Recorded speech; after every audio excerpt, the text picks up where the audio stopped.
Bonjour, je m'appelle Claude Despèches, je suis enseignant de français et je vais vous parler maintenant de la manière de construire une bonne introduction.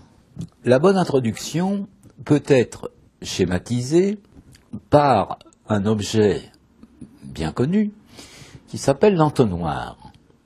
Un entonnoir à l'endroit, c'est-à-dire qu'elle doit aller du général au particulier.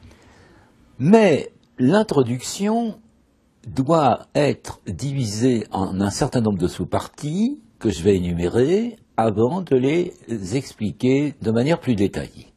La première sous-partie, bien entendu, s'ouvre par une phrase d'accroche, c'est-à-dire, comme le nom l'indique, une phrase destinée à capter l'attention du lecteur, éventuellement du correcteur, mais surtout, cette première partie est consacrée à un préambule qui est en quelque sorte la préhistoire du sujet, c'est-à-dire l'évocation du moment où le problème ne se posait pas.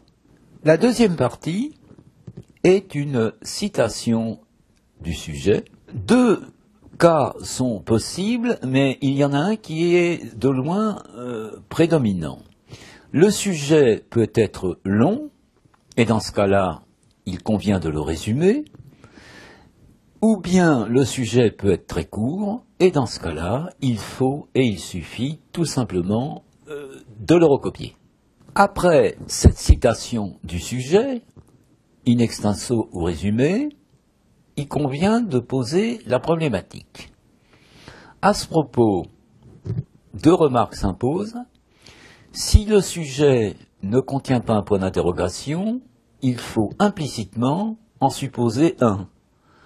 D'autre part, même si le sujet est formulé sous forme de question, il faut dégager une problématique en ne perdant pas de vue qu'une question n'est pas une problématique. Avez-vous l'heure est une question, ce n'est pas une problématique. Une problématique consiste à montrer l'actualité, l'acuité et la légitimité de la question posée. Après avoir formulé la problématique, il est possible d'énumérer les différentes parties du plan, étant bien entendu que chaque partie doit constituer une partie de la réponse à la question posée. On peut prendre comme exemple le sujet suivant.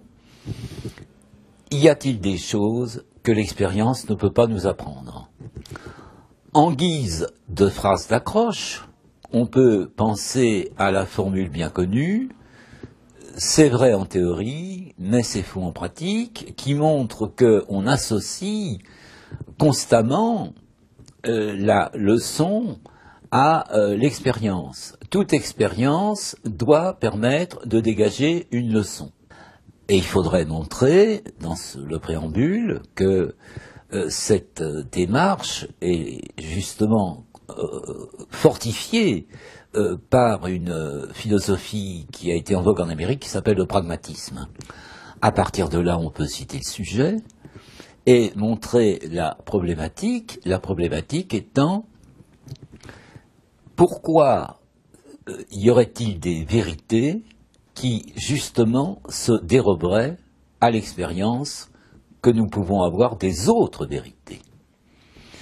Et ensuite, il est possible de déterminer un plan qui devrait, par exemple, mais cette énumération n'est nullement limitative, évoquer, par exemple, ce que nous enseignent les mathématiques, car il semble bien que les parallèles soit une notion mathématique, mais pas dans la réalité, et aussi ce que nous enseigne la métaphysique, car comme le disait un astronaute soviétique, Dieu n'existe pas, puisque dans l'espace, il n'a pas encore été rencontré.